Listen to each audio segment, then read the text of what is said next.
বাপ, চিনা দরকার ছিল যাকে, চিনলেন না তাকে। হায় যুবক, বন্ধুকে চিনলা না,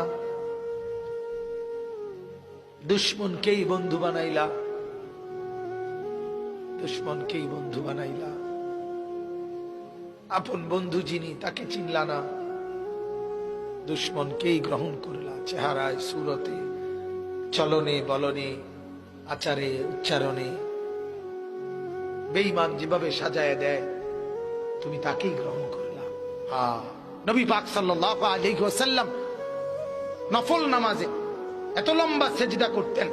আম্মা জান আয়েশা রাদিয়াল্লাহু তাআলা আনহা বলেন, মাঝে মাঝে মনে হতো নবী ইন্তেকাল করলেন কিনা, মারা গেলেন কিনা। এজন্য আমি নবীর পায়ের পিছনে তালুর মধ্যে এভাবে আঙ্গুল দিয়ে চাইতাম, মানে রেক দিয়ে বসাইতাম আর কি, যে জীবিত কিনা। এত লম্বা সেজদা দিতেন। হযরতে সাহাবায়ে কেরাম বলেন, নবীজি সেজদা দিতেন এত লম্বা আর কামতেন। নাসমাউ লাহু আজিরান কাআজিরিল মিরজাল। সাহাবীরা বলেন, চুলার মধ্যে, ডেকচির মধ্যে পানি বসাইলে পানি যখন উতরাইয়া ডগডগ করে, গরম পানি ডগডগ করে না, এরকম ডগবগে আওয়াজ যেভাবে করে, আল্লাহর নবীর কলিজার কলবের ভিতর থেকে আমরা কান্নার এরকম ডগডগে আওয়াজ শুনতাম। সেজদার কান্না। আল্লাহর নবী এভাবে কাঁদতেন, নবী এভাবে কাঁদতেন। আম্মা জান আয়েশা বলেন, একদিন রাত্রিবেলা নামাজে দাঁড়াইছে, তাহাজ্জুদে এক রাকাতে মাত্র দাঁড়াইছে নবীজি। আয়েশা রাদিয়াল্লাহু তাআলা আনহা বলেন, আর সেজদাও করে নাই, আর রুকুও দেয় নাই। বেলালের আজান পর্যন্ত, ফজরের আগ মুহূর্ত, এ দাঁড়ানো থাইকেই কোরআনের একটা আয়াত পড়ছে আর কাঁদছে, আর কাঁদছে, আর কাঁদছে। কাঁদতে কাঁদতে চোখ ফুলাইয়া ফেলছে, দাড়ি ভিজে গেছে, বুকের পশম ভিজে গেছে। আম্মা জান আয়েশা বলে, তাওয়াররামাত কাদামাহু, দুইটা পাও ফুলে ফুলে গেছে। এরপরে আরো আশ্চর্য কথা শুনেন। আম্মা জান আয়েশা বলে, উম্মত শুনবা, সেদিন ওই রাতে সারা রাত কেঁদে কেঁদে বুক ভাসাইয়া নবী একটা কথা বলছে আল্লাহর কাছে। সেটা কি? তো আয়েশা রাদিয়াল্লাহু তাআলা আনহা বলেন, সেটা শুধুই কেবল এই উম্মতের জন্য নবী কাঁদছে। ইন তুআযিবহুম ফাইন্নাহুম ইবাদুক ওয়া ইন তাগফির লাহুম ফাইন্নাকা আনতাল আজিজুল হাকীম। এটা কোরআনের আয়াত।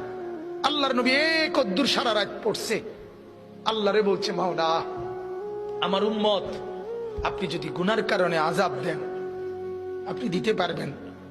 আপনার, আমি বলার কিছু নাই, আপনার বান্দা, আপনি চাইলে যা ইচ্ছা তাই করতে পারেন, আযাব তো দিতে পারেন মাওলা। ওয়া ইন তাগফির লাহুম, নবী বলে, আল্লাহ যদি এই বন্ধুর দিকে তাকাইয়া যদি আমার গুনাহগার উম্মতকে মাফ করে দেন, ফাইন্নাকা আনতাল আজিজ, তাইলে তো আপনি এই ক্ষমতাও রাখেন, আপনাকে তো বলার কেউ নেই। আপনারে বাধা দিবে কে? আপনারে নিষেধ করবে কে? বন্ধুর দিকে তাকাইয়া দেন না মাফ করে। আমরা কিতাবে পড়ছি বাজান, ওই যে একটু আগে বললাম, আল্লাহ পাক যাদেরকে একবারে কাছে বসাবেন তা করে কি বলে, মনে আছে নি? নবীজি বলছে, আনা মিনাল মুকাররাবিন। নবীজি বলছে, ও উম্মত, আল্লাহর ঘনিষ্ঠ জনদের মধ্যে সর্বপ্রথম সবচেয়ে ঘনিষ্ঠ হব আমি মুহাম্মদ। হাসরের ময়দানে মাওলা আমার জন্য, আল্লাহ তার সিংহাসনের পাশে আবার আমার জন্য আসন নির্ধারণ করবেন বসে বসে। তা আল্লাহর নবীকে আল্লাহ তাআলা বলবেন, বন্ধু এই আসনে বসেন।